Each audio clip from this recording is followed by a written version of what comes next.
Ethan dreamt he was back with his family again. His mom and dad were sitting at the heads of the table, opposite from each other, both of which were talking to his siblings. His mother speaks to his older brother, discussing the politics of River City. His mother was a former senator, and now his brother was running to be the bookkeeper of the city. Even if it wasn't exactly what she did, his mother was very proud of Ethan's brother. On the other side of the table was Ethan's father, talking to his younger sister. They were probably discussing university work. Ethan's sister, despite being only 19, was already on her third year of college and expected to go on to grad school. Ethan's father was a powerful professor at the university, and even though he didn't go as far as his daughter, he was clearly quite proud of her. And Ethan just kind of sat in the middle of the table, not able to understand what his family was talking about. Not that it really mattered. They weren't looking at him anyways, and they weren't going to include him either. He remembered this dinner. It was the last dinner they had as a family. Just before he told them that he was going to be working at Canceled Coffee full-time. Before he told them that, his application to the Vanguard was rejected. Still, though, something was strange about this dream. The food before him was covered in webs. There were spiders crawling throughout the webs, looking hairy and brightly colored, almost like someone dumped a bunch of glittering beads into a pile of gray string.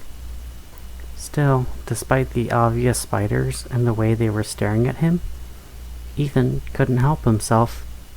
He lowered his fork to the noodles, and instead of stabbing some meat, or maybe twirling the noodles, his fork stabbed into a spider's body. It did not die. The legs twitched and pulled itself onto his fork. Ethan couldn't stop himself from stabbing the spider, nor could he stop himself from bringing the spider and web up to his lips. He couldn't even look away as he brought the spider to his lips.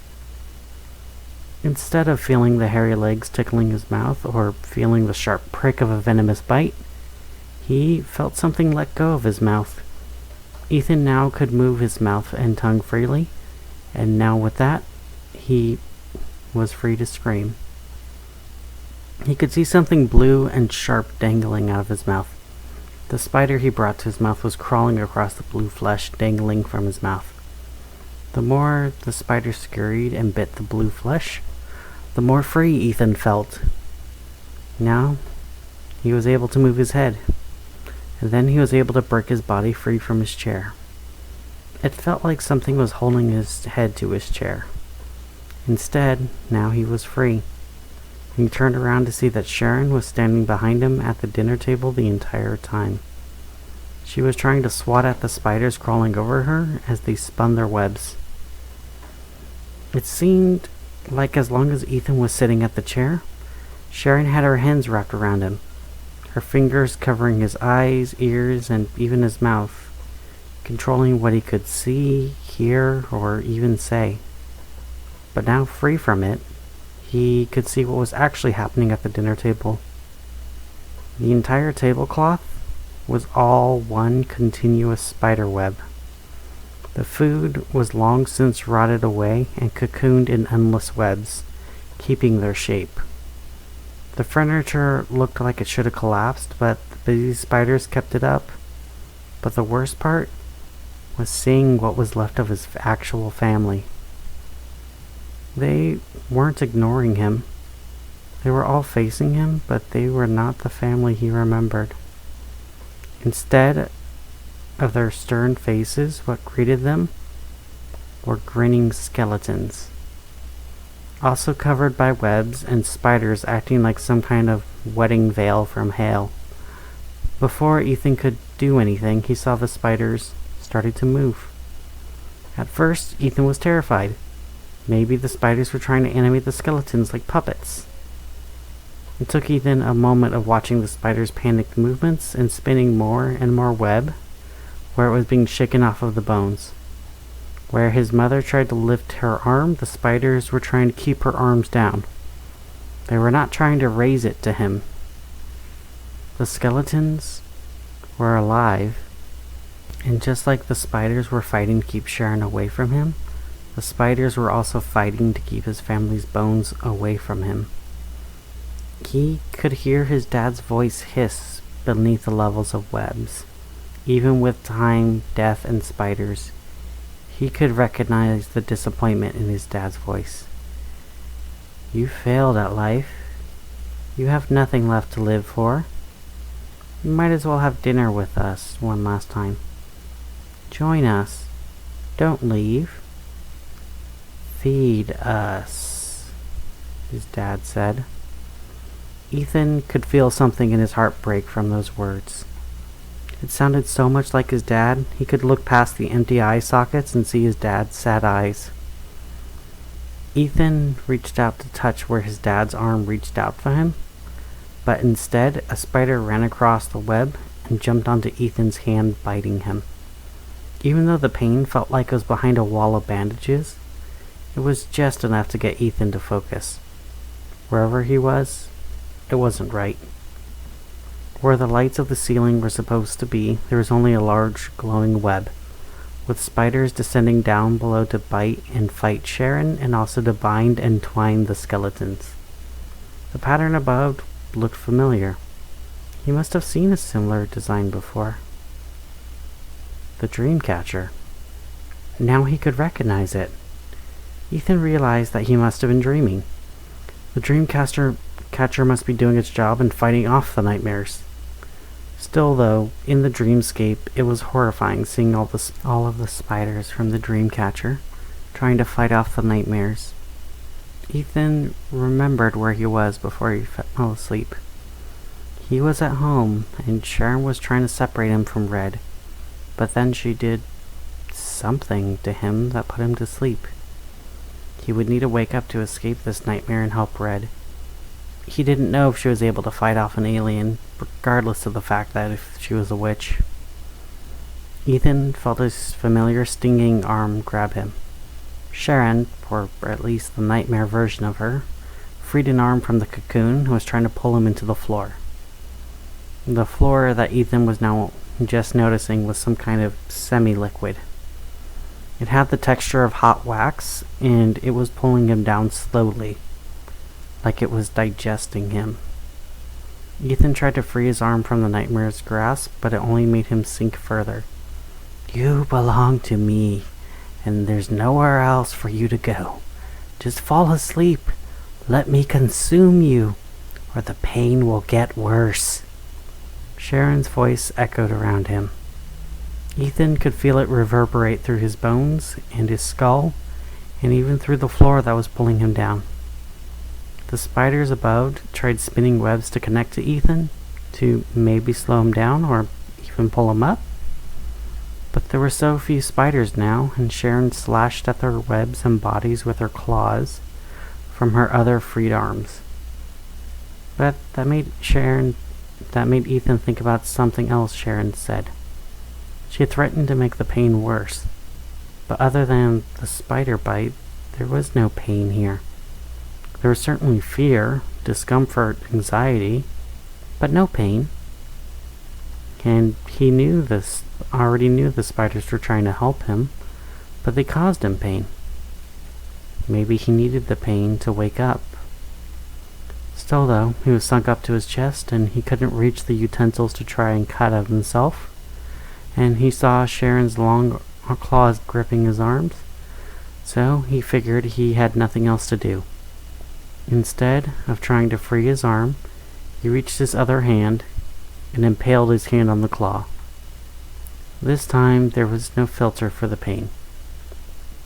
Ethan screamed while the entire dream collapsed around him. Now awake, Ethan noticed he was lying on the grass, his right hand still in stabbing pain where it was impaled in the dream, but not nearly as bad as it was in the dream. Still, in front of him, he could see Red with a bleeding arm and her jacket torn, while Sharon appeared as fresh as ever. Ethan, you're awake? Get ready to run. We have to get to a crossroads. Now. Red said, turning her back to Sharon and running towards Ethan, grabbing his hand and practically pulling him to his feet and dragging him to the nearby cross streets. Even without turning around, Ethan could feel Sharon swiping at his back. He turned to Red, wondering what was happening while he was out, and all he could recognize was wide-eyed determination. While Ethan was knocked out from Sharon's venom, Red was standing between him and Sharon. When Sharon lunged at Red, Red couldn't afford to simply roll nor properly dodge out of the way. Ethan was knocked out, and Sharon was clearly after him, so she would have to shield him while he had a chance to wake up. The Dreamcatcher should help prevent unnatural sleep from lasting too long, or at least that's what Red hoped. The first lunge at Red ends with her grabbing Sharon's arm and using her speed and weight to toss her over. But Sharon's claws managed to catch Red's jacket, tearing at the patches and the cloth tearing her favorite jacket. But that wasn't the worst of it. Where Red's skin touched Sharon's, she could feel it sting.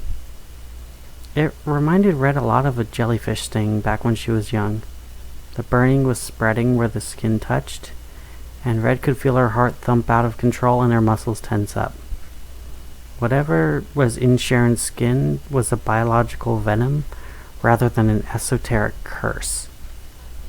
Red was charmed enough against curses that she wasn't worried about that, but she didn't have charms to keep her heart from exploding out of her chest, nor any charms to keep her muscles from snapping her own bones from stress. Feel that, little human? Even if you don't feel fear, my venom is still affecting you. How long until your brain drowns in adrenaline? How long until your body collapses? How long until I add you to my meal? Sharon asked, brushing herself off as she stood up. Normally, being tossed around like a rag doll would have left someone with some broken bones, but it didn't appear that Sharon had any bones to break. Red felt her mind race. She was looking around, trying to find something she could be used as a weapon, or to give her an edge over the alien. Sharon had no eyes, so throwing sand probably was not very effective. Since Sharon's touch had venom to it, she was probably going to keep attempting to physically strike at Red up close. However, Sharon had no eyes. How was she interacting with the environment? While echolocation was a possibility, her mouth and ears didn't look like they were developed for it. So maybe it was by the air currents around her? Well, if that was the case, then this would distract her. Red grabbed her grimoire from her jacket and pulled out a familiar page. Tossing the page out on the ground between them, the words started swarming off the page and flying off. Now in the form of little origami insects, specifically locusts, butterflies, and flies. It was a simple prepared spell, but was often useful in distracting enemies while Red got some essential distance. Sure enough, while the paper bugs flew around Sharon, she tried to swat at them, but she didn't even manage to get close. She was feeling the air from them as they flew by, but she couldn't predict where they were going because there's too many for her to focus on. What is this? Some defensive symbiote? A protective drone? Humans shouldn't be capable of such things, Sharon screeched, while she tried to swat at the bugs. Here's a lesson from Earth. Don't fuck with a witch bitch. Red said, clenching her hand into a fist in her glove and swinging at Sharon.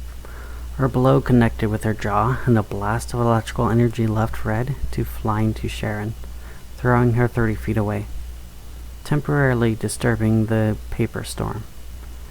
Red massaged her hand for a second, glad not to get venom in her skin, but it took a lot of energy to blast someone so far away. But human or alien, it was unlikely she was just going to get up from that blow. Or at least that's what Red thought. After only a few seconds, Sharon stood up on shaky knees. There was a bit of violet blood leaking from the edge of her smile, but the alien only wiped it away with a single finger, leaving nothing behind. She looked fresh as ever. If she was bruised, sore, or even scraped, Red couldn't see it. And Sharon didn't even seem winded to the detective. Red had no more offensive magic she could use, and she couldn't spend all day wailing at the alien, hoping it would damage her enough.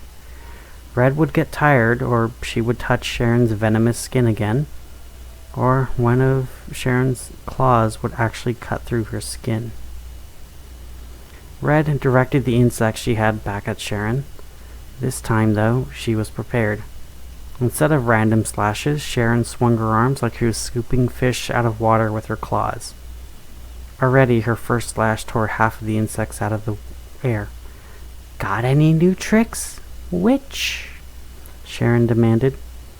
The last of the insects were slashed away, and the torn paper was at her feet. Her hands were at her side, and her palms facing both Red and Ethan. Her smile wide. Red had a sudden desperate idea. It was definitely a trick of last resort, but it was the only place she could think of that would allow her the chance to both escape and actually permanently defeat Sharon. If Sharon was a predator that was stalking Ethan, then maybe she could be trapped if Ethan was used as bait. Red yelled at Ethan to wake up as she ran towards him, grabbing his arm.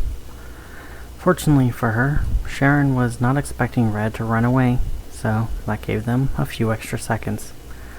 However, that lead was not going to last long at all. Already, Red could hear Sharon slashing the air behind them while they ran down the street. Despite being the middle of the day, the streets were empty, but fortunately just at the end of the street was a crossroads, 4 different roads meeting at one point. So Red was able to set up the trap that she needed. Sorry, Ethan. I'm gonna have to cash in your favor a little early. We need to go to the diner theater. Red told him.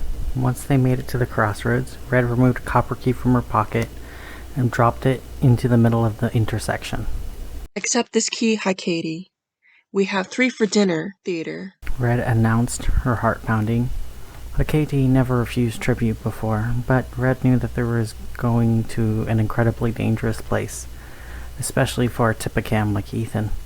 Crossroads could be used as pathways to potentially dangerous places, but sometimes the rabbit has to run into wolf's territory to lose a fox. From where the key laid, the smoke began to rise. Red grabbed Ethan's arm tight as she whispered to him.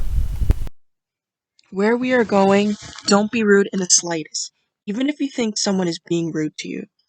Any food offered to you, you be sure to try it. Do not request any food. Any food you desire will be brought to you on their time. No matter what someone looks like, do not comment on their appearance. There are 4 statues on each table. Be sure to leave a piece of food at each of the statues. And finally, do not hurt anyone here, even if they threaten you or look like they're going to hit you. You do not strike anyone. The smoke surrounded Red and Ethan, with Sharon mere inches away as she slashed at the smoke. Unable to feel the movement of the smoke in the air, as the smoke took all 3 of them elsewhere.